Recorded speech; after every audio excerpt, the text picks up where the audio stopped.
Jefrick Barrios, the knife ninja, according to the Go Big Show, which is something that we'll talk about in just a little bit. Jefrick Barrios is a really good friend of mine. I've known him a long time. We grew up and grew together in martial arts, and he's taken that and gone into all different kinds of routes like free running, parkour, and lately it's been knife throwing. What's that been like? It's been actually very confusing because I always wanted to do free running. It was the main thing. I wanted to do flips. I wanted to be the guy known for all the crazy flips and shit that I can do. And now it turns out it's knife throwing. Yeah. For years I've been doing parkour and free running. I've been doing knife throwing now relatively seriously for like 2 years, and that's the thing that took off. It was like, right. And I think that's when I met you, around the time that you started doing the knife throwing, right? Yeah. Okay. Yeah. Because I remember we would go to Strawberry Park, and I would talk with you, and I talk with Zach about that.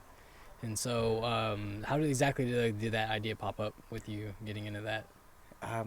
There was always a passing interest in it, like for a while. If you ever talk to like Charlie, Right. he'll tell you a big reason why he never wanted to live with me was because I used to like to dick around with knives and throw them into the walls or into my shelving and shit. Jesus Christ. So it was always a passing interest in it, but I had lost it for a while because I started trying to take parkour more seriously. Right.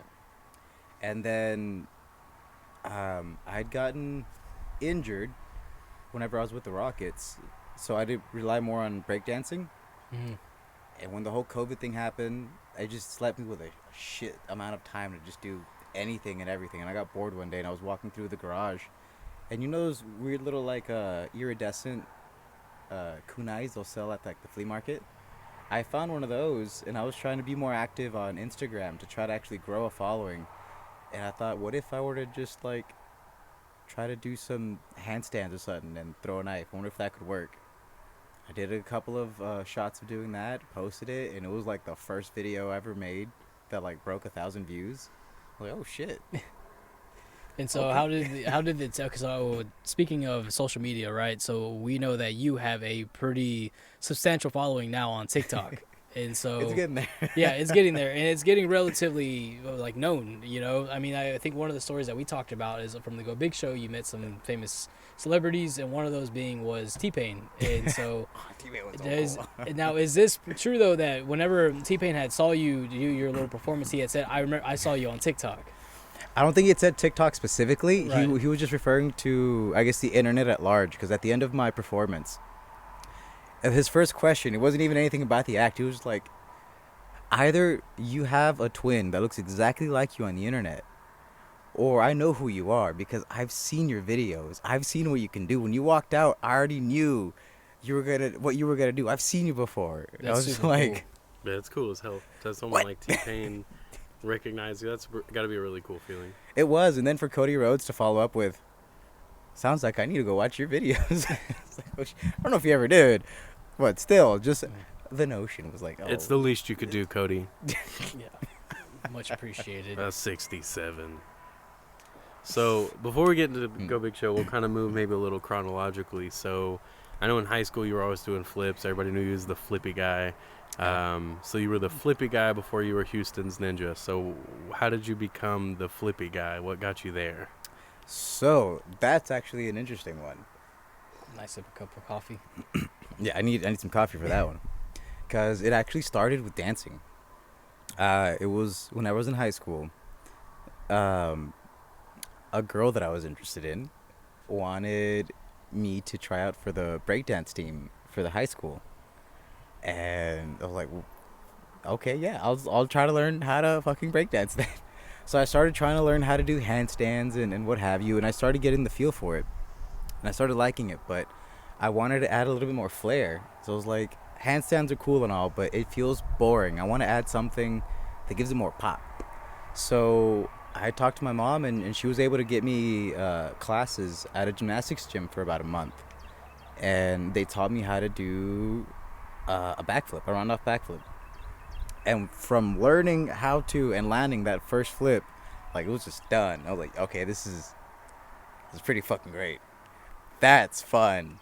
we didn't have the money to keep going to the gym, but I mean, we about to fuck around and find out. It's like we gonna figure this out, and then from there it was just going to the park, watching a lot of YouTube videos, playing them frame by frame, watching all of the little movements of when their toes are pointing, when they're rotating, how long they're waiting to rotate, all of it, just trying to take all the notes and just see if it works. And there was a lot of injuries. Oh, so many, but so worth it, because I mean, I like that I learned everything the way that I did, because it feels like it helps me a lot in terms of coaching. Whenever I'm teaching students, I feel like I can empathize a lot more how they're feeling and what maybe they're feeling physically. Like, oh, it just feels awkward when I try to do this, try to do that. And it makes me feel like I can talk them through it because I've been there. I've had to figure all of that out by myself, and I can relate. Because a lot of people that are just like amazing gymnasts from when they were itty bitty and had somebody teaching them, they almost always have the same advice, and it's just do it.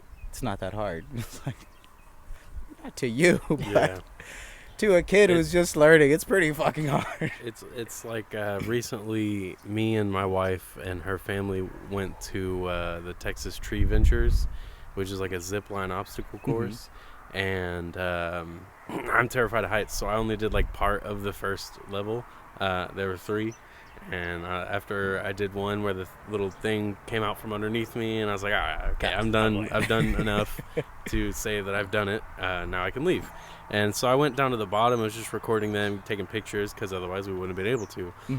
And it got to this part where they had this thing called the True Blue, which is where you hook your harness up to it and you just fall down. But it's like it works with like retention system, I guess, where it holds your weight and lets you down slowly. Okay. And they were all like so excited to do it, and they get to the point where they have to jump off, and no one wanted to do it. And then so everybody's pushing my brother-in-law like, hey, just do it.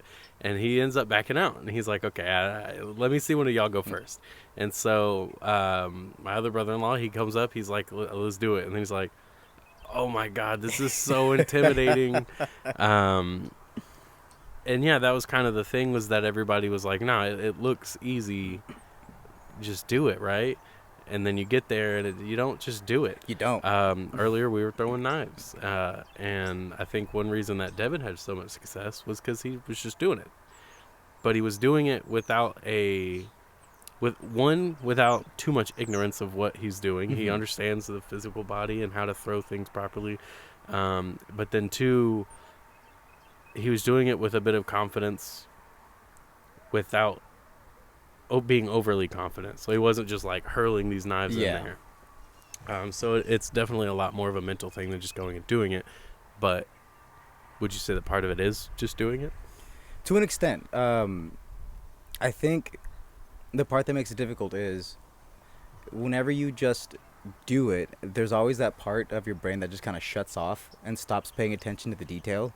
So if you don't have any kind of idea of the concept of what you're supposed to be doing, your body just goes haywire and does anything and everything, and that's when you end up getting hurt.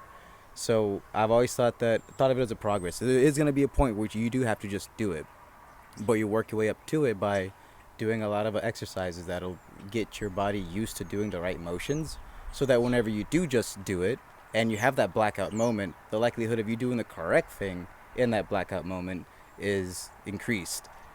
Because I can't tell you how many times I've seen people just go for it, and then they freeze and they seize and they don't know what to do whatsoever at any point, and it's just eat it. And it's like, ooh. So with my students, I always teach them rolling, always roll. First thing we're doing, roll. Starting the classes with rolls, ending the class with rolls. We're going to toss rolls in the middle of the class for no reason. Because the main thing I want them to do is I want their body to get so used to it that whenever they feel that momentum of falling or going downward, that they shoot into a roll. So that whenever we're doing things like flips, or say we're just doing an obstacle course, when they fall, their body says roll. And I'm always so proud whenever I see one of my students fall and bust out a roll. I'm like, the fuck just happened? I'm like, it's working is what happened. It's like it's become muscle memory almost. Exactly. So that's what you want, because they teach you the same thing even when you go to like take jiu-jitsu classes, is to roll with whatever. Like they'll warm up with rolls. So like if something happens and you fall, like at least you know how to handle that fall, or how to fall pretty much. Even like we talked about earlier in professional wrestling training, is they teach you how to take a pretty much take when you take a bump, they teach you how to brace yourself for that fall. You know, so that's interesting for sure. But speaking of those knife throwings, man, that is fun. Like, I think we walked away and I told Zach, I was like, I kind of want to buy some now. Like, that was, like, buy a big chunk of wood or something. And he was like, you can just get it off a tree. You don't have to buy a chunk of wood. But that's how I found mine. I was just driving around and I look for places that are being developed. right. And they're clearing the land because they'll almost always chop up the logs Right. for you just beautifully because they want it light enough to where they can move it. Right. So if you drive by and you see it, just like, I'm going to... It's a good workout, too, because they're heavy as fuck. Oh, my I God. bet. God, they're heavy. But that's how I got all mine. Just driving around and I see them. I was like, I'm going to take that. But it's satisfying, that sound it makes. That Yeah. feeling of, like, That, I wanted to go there, and that's where it went. yeah. That, What's up? like, sound like it just Yeah. breaks the wind almost. Yeah. That was definitely a lot of fun, though. So I feel like I could just walk down there and do it now. I mean, It feels good, and it's one of the things where it's interesting because the more you relax, the better it is. Like, the more confident you get, it sticks better. But then it also gets to a point where if you get overly confident, Yeah. it's also very bad. Yeah. It's happened to me a couple of times where I've gotten too confident and, like, just threw technique out the window and just straight chunked. Right. It's like, that was a mistake. And do you see that a lot with people who aren't really familiar with what can happen, what can go wrong with knife or axe throwing? Yes, that's why I try to always make sure whenever I'm teaching knife throwing, I try to always start with, we're not throwing hard. Yeah. You don't have to throw hard for it to stick. It is more satisfying, yes, when you throw it hard and it sticks hard, but if you don't have the proper technique and you're just chunking, if it bounces back at you, it is not a fun time. No, it Do you is have any really proof? not. You have any proof of that? I have a new scar right there, and it was one of those of me being too comfortable. I was finding my range for a Right. half spin, and I hadn't found it quite yet. I was getting close. I was zeroing in on my range, but I got too confident. I was like, this will be it. So I chunked it fucking hard. I threw it hard, and it bounced back just as hard as I threw it. So I was able to, like, move my face, but in moving my face, it put my shoulder in the way, and I just felt like a nasty just thud. And I was like, Yeah. oh, God. Please let that be the handle. And I look down, I see a little hole in my shoulders, like, that wasn't the It handle. wasn't the handle. I took the tip. Because you use some heavy knives as well. Like, not all of Yes. them are heavy, but it's like you have to be able to throw them. You can't just throw like a butter knife Yes. and it's gonna stick. You know, you Although- could probably use a butter knife and stick. Butter knives are actually really good for beginners. Spoons. Really? If you're doing a no spin with butter knives, very good beginner knife. If you have a target like the one that we were using, an end Okay. grain, very good. Because it's cheap. It gives you a good idea on how to do the motions. And if it starts to bend, just put it back in the target, bend it back, you're good. So they're surprisingly good, and they're really fun. Right. Just be like, watch this, butter knife. Ha ha. That's pretty freaking cool, though. Just like out of all the things you're gonna get a butter knife, no one expects that to stick. Dude, at I've all. done it with a fork and a spoon before. What the hell? We need to get. I need you to do that. Like, show me that before we leave too. I will. The spoon is the hard one. I bet. Because it's mostly because of the curve. Yeah. You want to get the tip of the spoon to be perpendicular to the grain, but because of how the spoon is shaped, if you hold it regularly, you're hitting with the back end of the spoon. So it's this really weird way you have to finagle it to throw it so it sticks, Have you but thought it's about- possible. Have you thought about getting the spoon and kind of covering it out a little bit, like the base I of the have, spoon? but I feel like that's cheating. Yeah. You know what I mean? Yeah. I like more the idea of taking it as it is and using it versus manipulating it in a way. Whenever I posted the video of me using a spoon, people were like, "You sharpened it, didn't you?" I'm like, nope. You should you should actually post like a longer video, like a TikTok or something, like a long TikTok, and just go and just like follow yourself from your kitchen drawer all the way to the piece of wood. It's like I was gonna do this. It's gonna be like 20 times of me just walking back and forth in the kitchen. that way that'd be pretty. That's the cool. big thing you get too. it Is first it time take- every time. yeah, that's time. what I meant. It'll take 20 seconds from the, Exactly. and you know that's a little long for TikTok because that attention span is just non-existent. No, it's not. So also though, I think also what it comes with is respecting what you're throwing as well. A lot of people sometimes don't respect like what exactly they're throwing. You know, Yes. it's exactly like, because I like to go to the gun range, right? So you have to respect the gun, because there's Yeah. a lot can go wrong with it, just like a lot can go wrong with an axe or with a knife. Mm-hmm. And like you told me a little bit about when Cody Rhodes wanted to try it out, and he had that automatic respect, like, this thing can bounce back and Yeah. hit me. Yeah, he was very hesitant. You could tell that he didn't know what he was doing, but he knew that there was a lot of risk with what he was about to try to do. Would you say, like, if he were to, like, step back and take a breath, then the knives would stick? If he did, maybe it would have helped him out if he took a bigger breath. It was more of a Just a quick breath inside. So chronologically, so I guess. So b-boying to martial arts. Am I wrong? Did martial arts was that the next part? Martial arts was actually the very first part. The first one, okay. Yes. And b-boy. Martial arts I'd actually picked after. up from my dad. He had taught me a very simple little training combination of kicks, and it was just a side kick, a low, mid, and high. It was something that he showed me a long time ago when I was a kid, and for some reason it stuck. And so I would practice it a lot, and it helped a lot with my core and hip flexors, getting them up and high. But I never really had anybody to practice a whole lot with, so it was always me just whenever I could, dicking around with the idea. It wasn't until I met you in high school that I had somebody to really practice with a lot and start to really develop my martial arts skills. But it started with martial arts, the interest in a lot of things like that, like because you think martial arts and you think of movies like the ninjas and all the crazy fight scenes, and they'll have like knife throwing in those scenes. So that's where some of those interests came in through. But it definitely started with martial arts, then dipped briefly into dancing, and then for a long stint, it was just parkour free running. With parkour and free running, what like alleyways have you gone with that? Like, I know there's like the big Red Bull events where they have like all the guys doing everything. Art of Motion. Have you been able to go to anything like that? That was the dream for a long time. It still is. I would still love to one day be able to compete at Art of Motion. Those people. I remember I think I was like 24, 25 when I had seen that somebody who was like 17, 18 won that year's Art of Motion competition. I was like, fuck am I doing with my life? Why am I such a piece of shit? Yeah. In the UFC, who was it? Someone just fought, and he started. Oh, it was Song Yadong. He's been fighting in the UFC since he was 19. Are you serious? Max Holloway's been fighting in the UFC since he was like 18. Yeah. So we feel you. I remember seeing that. I was like, you ass. Or whenever I'm on Instagram and I'll see like these kids that are like fucking 8, 9, 10 doing 2000s. So like they're spinning on both hands and just sticking it. Yeah. And then transitioning into other move sets. And it's like, why am I such a piece of shit? You know, you're essentially creating that for kids. You teach people. You do privates. You do teach parkour. I'm sure you could teach in some dance moves, some break dancing. I have been with the student that I have. Yeah. I'll teach him. We'll work on it briefly because it's not a whole. It's not what he's there for, but he's shown interest in it. So I'll show him how to do a basic 6-step breakdancing thing. So it's basically some footwork and just a 6 steps. So we go in a complete circle, taking 6 steps in total to get all the way around. And it's surprisingly difficult to get at first, but it's one of those things where it's basics. And whenever he comes up, all right, first we're starting with, show me your 6-step. He's getting there. But he reminds me a lot of me whenever I was his age, because whenever I was like 13, 12, I was chunky, but I still try to do other things. And he's a little on the heavy set side, but he gives so much effort.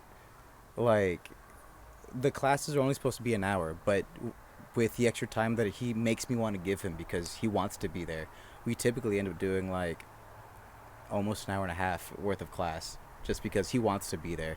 He wants to keep going. If he feels like he didn't end off on a good flip, he's like, nah, we'll do one more until like it's a good one. I want to end off with a good one. It's like, that's what I like to see. That's how I like to do that whenever I'm holding pads for someone or I do a session with someone and we work on their technique, or they're just like getting the basics down of like learning stance and throwing a proper jab and 1-2.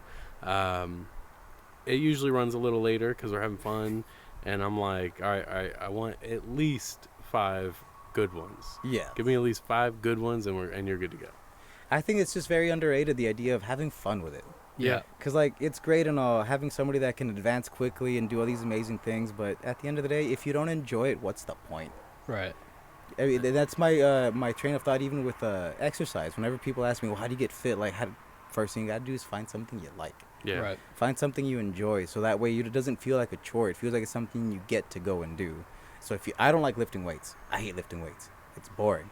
I'll do it every now and then as a necessary evil just to build some muscle where I need it so that I can do other things easier, but I hate it. So my primary form of working out is parkour, breakdancing, sometimes even knife throwing if I'm getting into it enough. But that's how I work out, and I enjoy it and I love it. It doesn't feel like a chore. In most cases, whenever I'm sore the next day, I get annoyed and frustrated because I know that I won't be able to go as hard as I would like because I'm sore. It was like, well, damn. That's what. Speaking of that, man, like you have some crazy core strength because we've grappled before, we've rolled before, and it's like so we're about to like we're roughly the same height, and it's like it's crazy to see the things that you can do though. Because I mean, obviously, like we see the backflips, we see all the dance moves, we see the knife throwing, but it's like you're very athletic. Like you know, it's very like underrated. I feel like with how because everything you do involves so much acrobatic stuff, so where it's like, you know, it's crazy. Like whenever like I think one time I was in your guard and you picked me up like with one arm and just started throwing me around. I'm like, what the heck? Like I grapple with Zach sometimes, and even then it's like it threw me off because Zach will still manhandle me, don't get me wrong. No, yeah, but it's like yeah. And so I don't know. It's crazy to me though. Like even your workout regimen, like before your surgery, I know that you're pretty much fully recovered from your ACL surgery, right? Getting there. I think I'm recovered enough to where I can do all the basic stuff. I don't think I can do flips yet. Okay. The surgeon told me I'm at 4 months post surgery, and they told me at the 4-month mark you're gonna feel good. You're gonna feel like you can do everything just fine, but you're actually at the weakest at that 4-month mark. Okay. So I've had that in my mind. It's just been in there. It's like, all right, don't get all like, oh, nah, I'm fine. We're good. Do a flip. Ah, shit. Oh, man. Back to square one. 4 years with a torn ACL, man. I don't recommend it. It fucking sucks. How did you tear your ACL? Oh, there's a story. I'm still salty. I'm so fucking salty. I think it's a good segue. I think so, too. I'm so salty, dude. Fucking, whenever I was in high school, I wanted to try to get a scholarship in a way that would be easy for me, so I joined cheerleading. And I got to know the owner of the gym that we used to go to so well that she would let me go to the gym whenever I wanted. Yeah. Unannounced. She's like, fuck off. And I would, and one day she was like, hey, so there's going to be some auditions for the Houston Rockets to be on the dance crew. I totally think you should try out.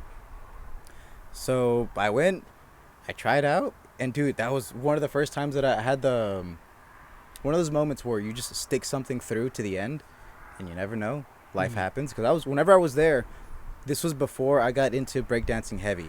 Breakdancing was still a thing I would do every now and then just for fun, but I was all about parkour freerunning. And when we were in the area waiting to be called out for auditions, I was watching everybody else warm up and cipher and go back and forth. And dude, these guys were fucking beasts. They were animals, and I'm like, why am I here? Oh my god, this is embarrassing. I should just cut my losses and go home. There's no fucking way. Why am I here? But I kept telling myself, just stick it out. At least you can say you did the thing. Just finish it. Finished it. I was embarrassed as hell because again, I looked like dog shit compared to all of them. And somehow I made the team. And I was like, excuse you, huh? Who? Me? Oh, okay. And this was the first time I was ever on something big. So this was my first experience being like, I'm going to be in front of a lot of people, all eyes on me type of thing. Maybe not all on me, but because of it being so new, it felt that way. And so I've always had really bad stage fright. And whenever they told us our first performance was coming up, I remember I kept freaking out more and more, knowing it was coming. I was like, oh, it's the first big performance. Oh, it's going to be, the stadium is full. This is the first official game of the season. Everybody's going to be there. They're going to be watching. I was freaking out. And part of what we had choreographed, at the end of it, I was supposed to do a backflip off of somebody's shoulders. So the night of the performance came. We're rehearsing. We're running it a couple of times before the game starts. And I think it was the second time we ran it through, we got to the backflip part. And the guy who I was doing a backflip off of bucked me up a lot harder than I expected. It was supposed to be him just kind of there, like sturdy, and then me do the flip. But as I started coming up, he bucked his shoulders hard. So I got a lot more height than I expected. And I was braced to land while I was still, I want to say like a good maybe 2.5, 3 feet off the floor. So I was expecting to land here, Right. but I was already with my legs extended up here. So I over rotated, and my heels caught, so my knees locked out, and I just felt my left one pop to the side. I didn't know what happened. I've had it before to where I've landed with my knees straight, and like them shooting into a locked position. I felt that before, and I thought that's all that happened. But I remember it was a really weird steep angle. I felt my knee do something weird. I tried to roll out of it, but it was such a steep angle that even when I tried to roll, I popped my head on the floor. I rolled. It was weird. It was gross.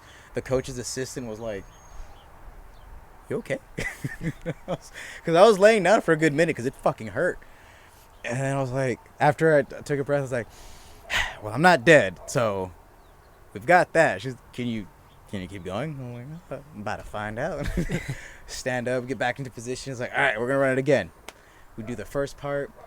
I marked the first backflip. I didn't actually throw it. And then when we came to moving to the second position in the formation, I took one step, and I felt my knee just go. I was like, oh shit, something's wrong. So I just kneeled and just dragged myself off the court because like, something is wrong. That was fucking weird. I don't know. And then like, you're right, you good? They gave me some ibuprofen or something, some strong shit. Strong and do fuck all.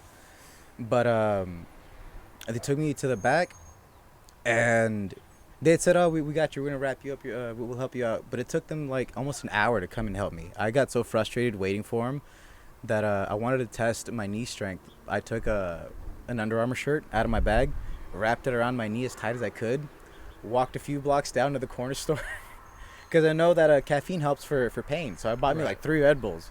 Chugged them. Jesus Christ, Jeff. Dude, it fucking hurt. It was hurting a lot, dude. It was hurting. Just trying to get sponsored. Yes. Red Bull. I chugged like 3 of them because it was hurting, and I was like, I need something. I bet you wish it gave you wings, huh? I fucking wish. It would have helped a lot that day. Yeah. I walked my ass back, and it was after I got back that they finally brought me some wraps and shit, and the coach came out, and she was like, hey, so we need to know if you can perform or not, because we need to know if we need to change the formation, what's going on. I need an answer. And so at that moment, I had 2 thoughts come through my mind. One was, oh, thank God. I don't have to do this. I was so terrified. I don't have to do this anymore. But then my other thought was, but, you know this is going to be bad. You know you're going to look like absolute dog shit. If you can do this, like this, hurt, anything after this is a fucking joke. Do it. So I told the coach, I'm doing it one way or another. I'll do it. I'll run the routine by myself. I'll figure out what I can and can't do, but I'm doing it. So I'm sitting there in the back. I ran the routine, and my knee let me know real quick, like, what I could and couldn't do. Whenever I took a step that it couldn't take, I felt my knee slip out of place, pop back in. I would just hit the floor, and it would just be, can't do that. Can't do that. Can't do that. Got it. Then came time to perform. I looked like shit like I expected. And after everything, my coach was like, all right, go see the Rockets chiropractor. He'll help you out. I went to him, and he says, it could be nothing, or it could be a full tear of your ACL. Without an MRI, I can't tell you. And that's where he left it. And my coach was just like, okay, sit out for now. And I didn't want to be useless, so this is whenever I started picking up breakdancing. Because, like, well, my thing for the team, I felt, was flips. I can't flip. I don't want to do nothing. So let me start breakdancing, because I don't need to be jumping around to breakdance. And the reason I'm so salty is because after all of that, it wasn't until, like, a year and a half, almost 2 years later, I finally had the money to get an MRI. And when I got it, I got the results back. And they were like, all right, so I have a full tear of your ACL. You have a fragmented meniscus. You have bone effusion. Your bones are like grinding up against each other. You have satellites, so like bits of bone that splintered off that are just like hovering around in my knee. Just a whole fucking thing. And I reached out to my coach. I emailed her. I was like, hey, so finally figured out what's wrong. I don't have a knee. And she was like, she didn't respond. I had to go and fucking do research to find the HR email for the Rockets.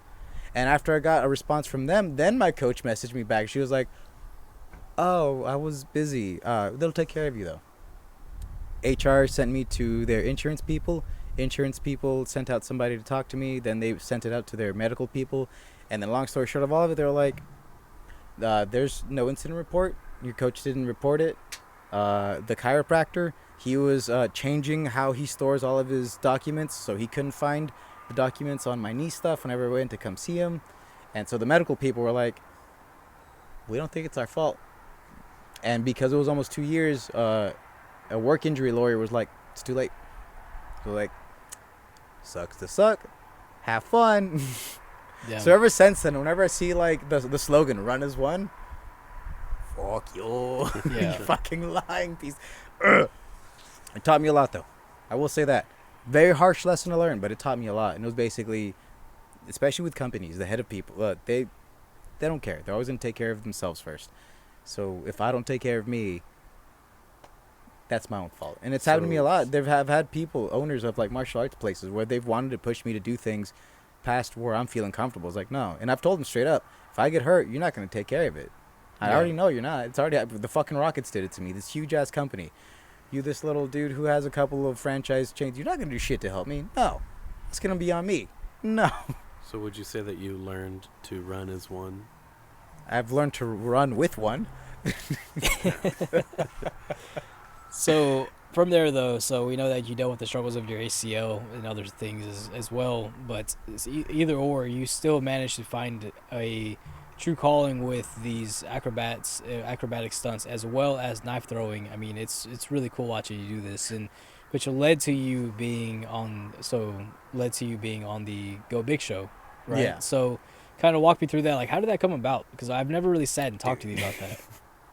It was funny how it happened. I think this was right after my first viral video with the hair dart, Right. or the scorpion throw, as the people tend to call it. I was getting a lot of traction, a lot of attention from different outlets.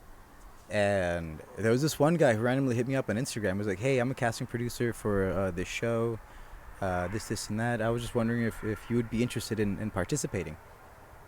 When I read it, my first thought is, you're full of shit. Because being on Instagram for as long as I have, I remember when I had like 400 or 500 followers, I would sometimes get messages like that. Oh, we like your stuff. We want to work with you. And it was like, Please be an "You're full ambassador of for shit." us. Yes. Shit like that. So I thought it was something like that. We get those messages. So you already know exactly. I thought it was one of those. But at the same time, I was like, just in case, let me humor it. Because you never know. You never know. And so I humored it as, oh, yeah, it sounds cool. It sounds interesting. Oh, I didn't do it. Oh, that's great. Continue talking. You good? Good. I thought it was they were full of shit, but I figured I'd humor it just in case it was legit. And I looked up the show, and the show was a thing, so I was thinking, okay, maybe it is legit. Talked to the dude. He set up an interview via Zoom for the next day. I did that, and he's like, okay, cool. I'll let you know how it goes. But after the interview with Zoom, it felt a little bit more like legit. I'm like, Right. okay, like they followed through with what they were gonna say, or what they were gonna do rather. And then they started emailing me more and more. Then they signed a producer to me, and then it started getting to a point of like, I think this is legit. This is like a very complex scam. Holy shit! You they're still committed. weren't sure, like, Yes. after all that. Well, yeah, because I was like, man, people do some crazy shit. Yeah. They get creative with these scams. They're fucking. I'm on the plane on the way to Georgia. I've seen some This creative might be stuff. legit. Who knows? I'm in the hotel room. You I might- think. or You you know might what? end up getting I think they mean trafficked. it. Like, Right. so, I had a friend of mine who told me that. She was like, make sure you tell me where you're at in case like they're trafficking you or something. right? They just got this handsome man just flying out to Georgia, just gonna put him in a room. So it reminds me of like the plot of like Old Boy. Have you seen Old Boy? I have. Like that, where they just trap him in that room for like 10 years and just That's a fucking fucked up movie. that is a really fucked up movie, but we'll It's get into good. that some other time. So, so you go on to the Go Big Show now. You're out in Georgia, and you're working with the production team. You're working with people from like Bert Kreischer to Cody Rhodes to T-Pain, and a couple other people as well. I'm a really big wrestling and comedy fan, so that's why I remember them. But as well as T-Pain, he's such a down-to-earth guy. I'm sure that it was so like the experience now. So like kind of getting into that. So what was that like working with like different minds as well, and also the contestants from the show as well. That's the best part by far. We didn't have a lot of interaction with any of the big stars. Right. Whenever they would come out and move around the area, they would confine us all to our holding space. And it's like, all right, y'all don't come out because like the big people are coming out. Like, okay. I remember I saw Cody only by accident because while they were coming out, I was in the bathroom and I was just as I was walking out to the hallway, I see Cody, and he's like, "Hey," I'm like, "What's up?" He just walks by me. Do you feel like you should have been like, "What's up?" Now that I know Hey, that it was a hey, what's 67, up? I got, yeah. Should be like, here's a couple bucks. Yeah, 67 a little higher. Actually, I'm a really big fan of his dad, Dusty Rhodes. What's it called? My Dusty dad, ass motherfucker. Dusty Rhodes. My dad watched him growing up, and then like he would always show me his stuff. So always thought it was. I've always been a fan of it. You know that his brother is Goldust? Yeah. Yeah, crazy, right? I remember like I've known that for a while, but it's just nuts. To me, it's weird just because I always thought Goldust was like 50, Yeah, and and Cody Rhodes was like looks like he's a 20-year-old back then when I found this out. Goldust is just this old dude who is dressed up in all kinds of crazy ways, but typically he paints himself black and gold and wears a Interesting. giant black and gold like leather onesie suit thing. And then for a while they did this story with Cody Rhodes being what was it, Stardust and then Gold Dust. And Cody would paint his face like black and then have a star on his face. It is interesting. I wasn't a big fan of how WWE was handling all of that. No, yeah, there was definitely a dig at them. Yeah. WWE also didn't really care for their dad too much. Like they respected them as time went on, but I mean, whenever Dusty Rhodes went to the WWE, they put him in a big like jumpsuit that had polka dots all over it to make fun of him. Yeah. And that man has so much charisma. He went out there and rocked that shit I'm too. still good. Yeah. He's just a really cool dude from what it seems. And he just left the AEW, right? Cody Rhodes. Yeah. Yep. So AEW is a big organization coming up. Would you ever try throw a knife into pro wrestling? It actually sounds really fucking fun. I've thought about it before, especially whenever I get who is it? Rey Mysterio, I think, is the one that I get a lot. Right. That sounds so fun. Yeah. Especially because one of the things, in my opinion, that's really fun about like stunt work, especially when doing choreographs, falling is so fucking fun. Like selling a punch, selling a So that's what he was kick. talking about earlier when he said, you learn to take a bump. That's what that is your sell on the move. And if you get hit, you go down. That's the bump. You got to take a bump. So fun. You got to learn how to take a hit. So Rey Mysterio did the 619. Would you do the 713? Represent. I'm That'd with be it. Dope, Let's go. actually. That was. That was good. It could be something cool. Like I could see you doing something like you do like Irish whip someone to one side of the ring, and then you run to the other side and jump off the rope, and then kind of like was it the moonsault where you'd go off the rope and then hit up in the air and hit them? That'd be pretty cool. That sounds so fun. And like, I love it. And it's always figuring out the logistics of these things. That to Right. me is really fun. Like with knife throwing or things like that, figuring out what to put in what position to make it all just come together. It's so fun. That's my favorite part of anything when I'm trying to get creative. It's just looking at it. What do I need to do to get this here? And just fill in that blank in the middle. Oh, God, that's fun. Well, Yeah. You had mentioned stage fright. You want to talk about stage fright? Imagine being in packed arena. There's like at least 20,000 people. At least. How would that make you feel? You think you'd be able to? And then to not only do that, but then you have this character that either you've created or they've created for you, and you have to uphold that character from start to finish. I think, especially with what happened with the Go Big Show, I think that I could. Yeah. Only because with the Go Big Show, one of the biggest things that I had against me that was freaking me out was I was there for about a month. And I didn't get to practice my set at all until like the last 3 days. And it wasn't even the entire set. I got to practice the first half of my performance the first day, the second half of my performance the second day, and then run the entire performance the last day. And all of this was only maybe for like an hour to 2 hours each time. So I barely got any real practice. The only thing that I did get to practice was the hair dart and the handstand throw. Because I went out in the back of the fucking hotel. I found a big-ass log in a ditch, and I dug it out so that I could practice. Because they said they were going to have targets for me, but every time I asked, they were like, we're not ready yet. It's not ready yet. Ooh, it's not ready yet. It's not ready yet. So I didn't get to practice any of my moves. Right. Except for those two. And those two were the only ones that came out, like, beautifully how I wanted them. And it's like, look at that, the things that I got to practice. But Sounds like it was TBS's fault. It sounds like it to me. But who knows? Maybe I would have ended it the same regardless. But I just know that I couldn't help but be frustrated with that one. Yeah. But again, lesson learned. Next time, be a little more anal about it. It's like, hey, no, I need my shit. Yeah, Like, because I mean, it's just if you want a good show, you need to let me fucking practice. it's like I'm out here to do my best, and so I'm trying to Yeah. do my best, and you're not really helping me. And with so, keeping in mind that I didn't have the time to practice, I was stupid nervous.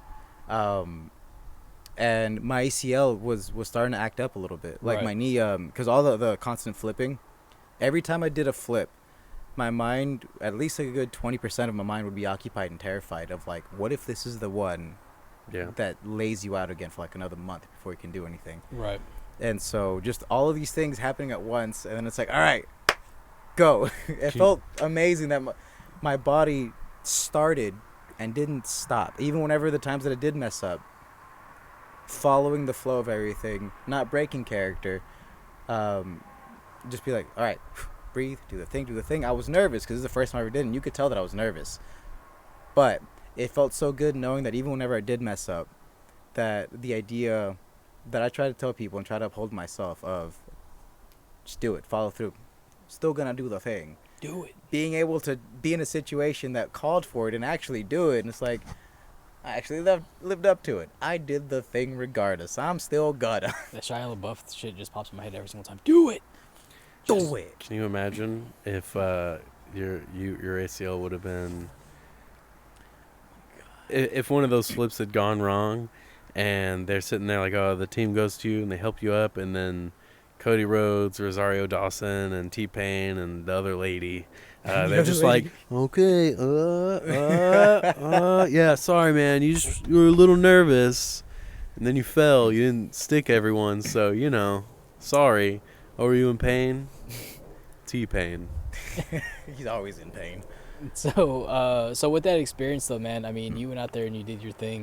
Of course, like, to be honest with you, that's the only episode I watched was your episode, and so, but also just because, like, of course we're gonna support you, and so that was the main thing, is like, hey, we gotta turn this on. We turn like every TV in the house on, even if that matters at all with TV ratings. That But 3-day sling free trial. so with that though, so what was your biggest takeaway from that though? Because I know, we watching you, we know that you were a little nervous. I mean, you're on national TV. You're on TBS. It's Ted Turner owns a lot of TV networks, and so you were seen by a lot of eyes. And so, with that being though, of course, you didn't get the outcome you wanted. It is what it is. You learn, you live and you learn. But what is your biggest takeaway? I think the biggest takeaway for me was learning that I had a mental fortitude that was higher than I expected it to Right.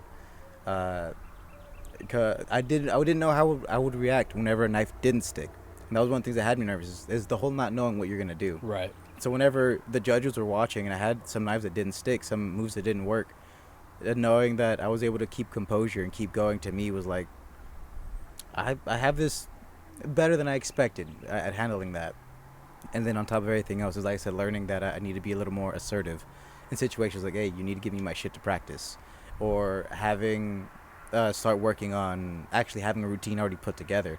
Because whenever they'd hit me up, I didn't have any kind of routine. They were like, I think it was 3 weeks out before they flew me out that they'd reached out. So I had that little amount of time frame to first find what throws I wanted to do, what throws they wanted me to do, have work between me and the producer to pick some throws, and then find a way or a routine to string them all together, and just have all that like just on the spot. So to me, it was like, all right, well, for this to not happen next time, you need to have a routine built. You need to be practicing a lot so that everything is already just ready to go. Which right now I'm trying to get to that point, but I'm waiting for my knee to heal so that I can have the flip part of my routine ready to go. And so going into that now, so since you went on the Go Big Show, you've had ACL surgery, and you've completely repaired your ACL, and you're going through recovery as we speak. And now you are month 4, like we had talked about, right? One more time? Yeah, this is your 4th month Yes. of recovery. So what was that like, having to sit down? Because I know how active you are, and it's crazy how like you're going nonstop. And so just having to actually sit still. And so what exactly is Let me that? put it to you this way. It was so difficult that I didn't last longer than 3 days. The third day in, I was already up doing something. Yeah.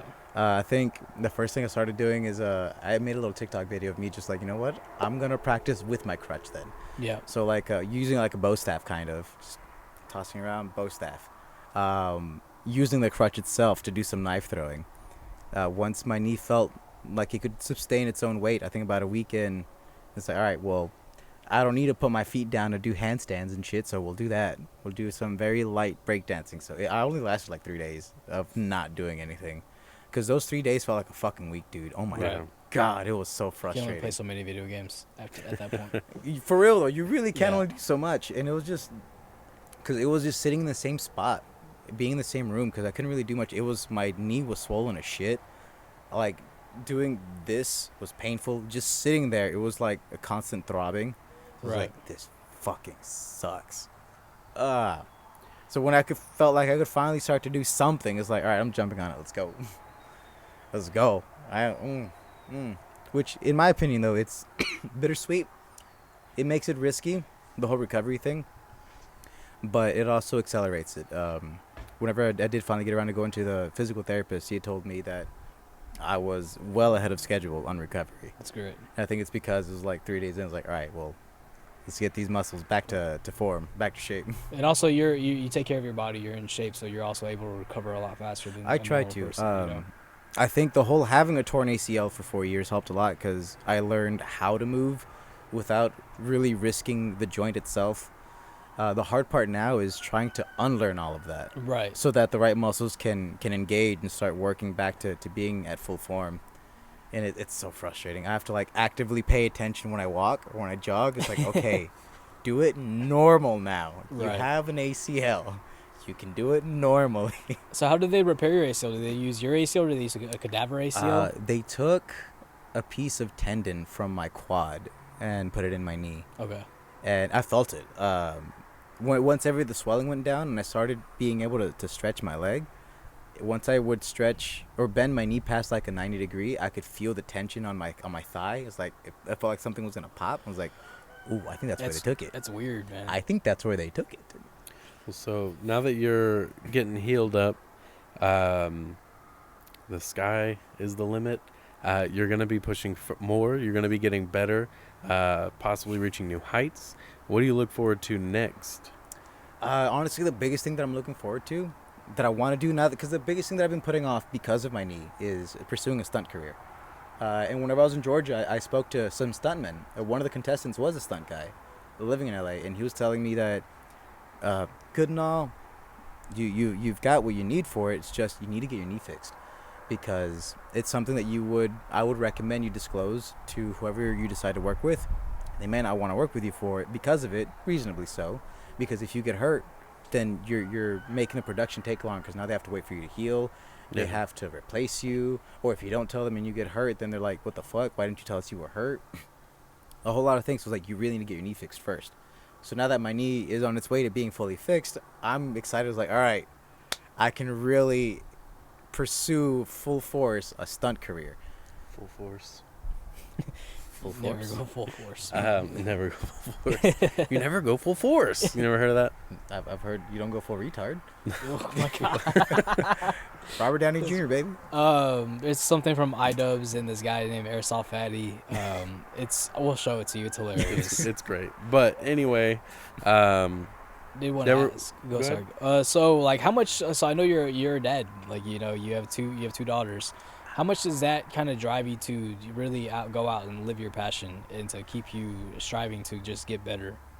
It actually helps a lot. A big part of me wants to be able to show them that through my actions, if you try hard enough, if you really want it and you're dedicated, you can do damn near anything, especially specifically with the support, because I wouldn't have been able to reach the places that I am if it wasn't the support that I have from my family and friends, people like you.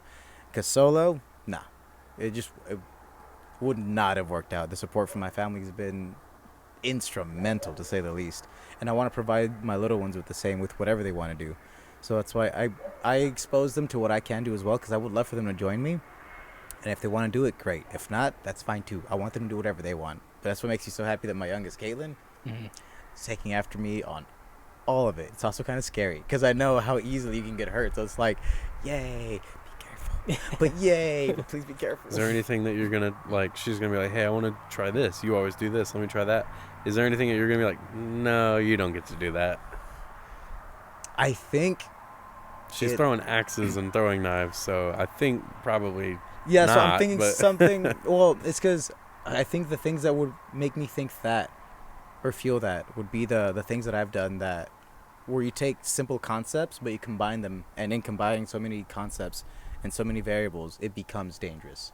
Okay. So like doing whenever I do flips while throwing a knife, those or kicking knives, there's a lot of variables that I'm combining that start to make it dangerous. I can't tell you how many times I've stabbed my foot from kicking knives, or how many times I've tried doing a combination of like a kick or a flip or something while throwing a knife, and you lose sight of the knife, and that by itself is dangerous because you don't know where it's going. Yeah. I can't tell you how many times I throw a knife. I've heard that it didn't stick. I hear the bounce and I just freeze. I'm just like, until I hear it land. It's like, okay, we're good. Shit would make you clench your butthole, man. It does, because you don't know where it is, and you don't want to like Yeah. look up. Ah, fuck. Yeah. I barely once. I have a video of it on TikTok where, again, simple concepts, but because of the variables you add makes it dangerous. It was just a kick. It was a roundhouse, a backhand throw, turn, and another backhand throw. With the first backhand throw, well, I was trying to always make my movements look smooth. I wanted to look like it's all like pop, pop, pop. So I didn't want to do stick.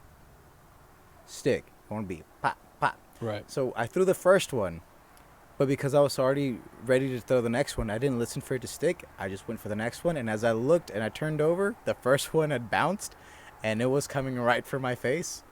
And thank the Lord for reflexes, because dude, I barely dodge it. It's just like, oh, you see it roll around my head, and it's like, Oh, that was man. fucking close.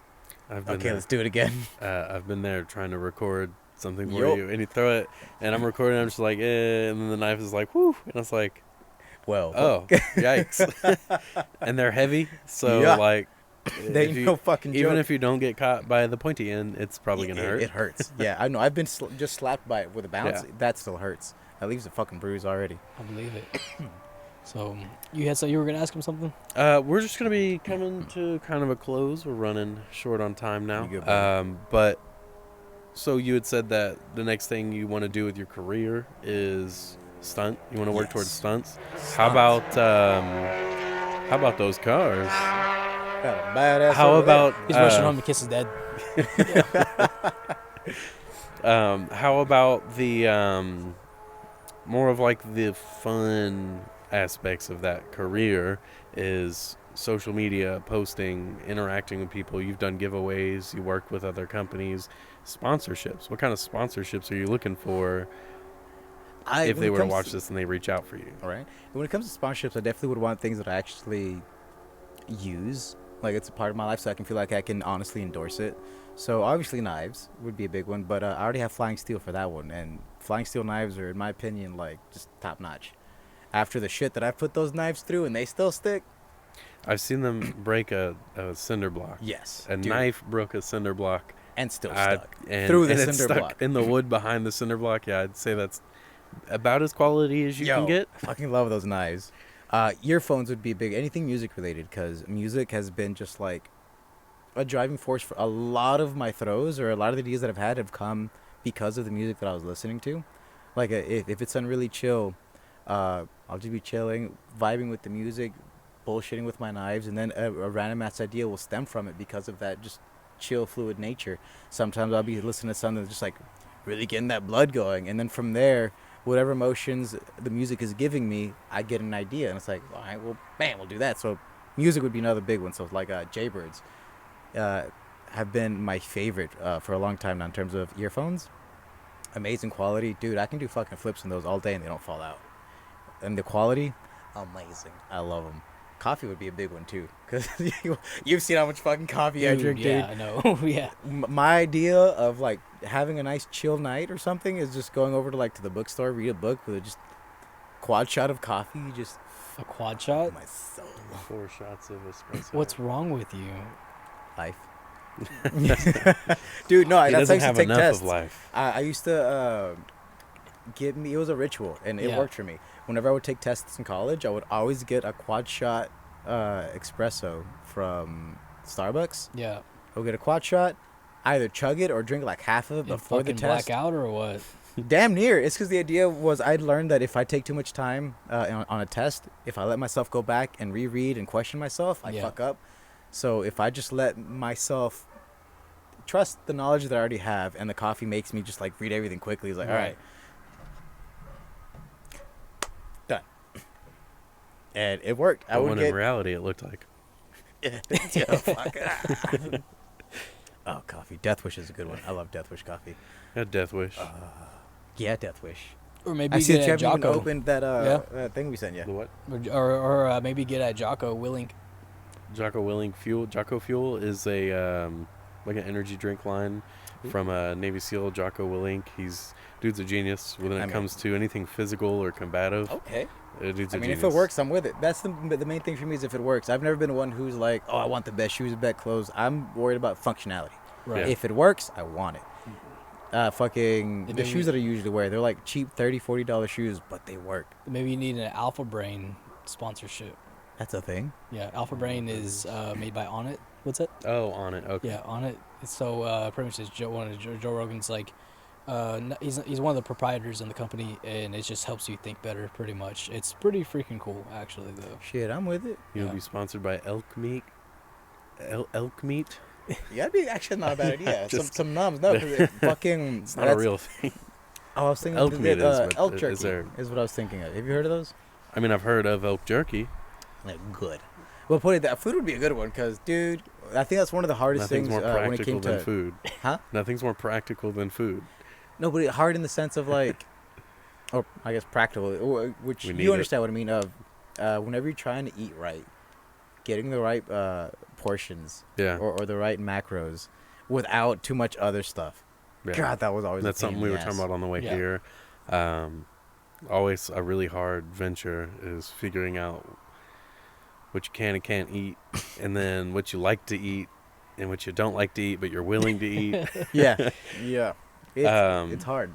So, yeah, man, if you want to give the camera a look and shout out all your social medias, any platform you're on, how you want to promote your stuff, pretty much. So I am on Instagram, TikTok, and on YouTube, actually, all under the same name, Ninjaness72. I have a backup account on TikTok in case I get taken down, because TikTok's trying really hard to ban my first account. And the second one is Ninjaness_72. It's predominantly at the moment knife throwing, but I do want to, especially on my YouTube channel, start transitioning into doing tutorials for knife throwing, maybe how to do some creative knife throwing. And hopefully once I get back into flips, posting a lot more parkour freeriding related content, because that's always been my main passion. But yeah, the knife throwing is the one that I'm doing for the time being. But I do intend to expand. What's the word? Diversify. That's the word I was looking for. Well, yeah. Make sure to follow Jeff on his journey, which is kind of just beginning. There's Ninjaness72 and Ninjaness_72 on Twitter, Instagram, TikTok, Facebook, Jefrick Barrios. Make sure to like and subscribe to our page and follow us on Instagram, Devin the Bear, all lowercase, no space. Twitter, we're on TikTok now. We got our first TikTok up, and it's a big shout out to all the English fighters fighting this weekend coming up in London. You got Tom Aspinall, Arnold Allen, Patty Pimblett, Molly McCann, the meatball. Yeah. It's a very exciting card. I think this is one of the best groups of English fighters the UFC has ever had. They're just all so well-rounded. You know, it's really great to see, because they're well-rounded and exciting. Because English fighters were mainly known for just boxing. Yeah. And so now it's like they're mixing it up. Tom Aspinall has incredible wrestling. Yeah. And he's making some serious noise in the heavyweight division. So if you are up tomorrow, be sure to tune in these fights, because they are going to be happening a little early. In the middle of the day. Yeah, I'm going to be stuck at work. I'll watch him. She is. But yeah, give us a follow, give us a like, comment. Let Jeff know your thoughts on anything he said. Let me know what your favorite coffee is. See y'all next time. Coffee.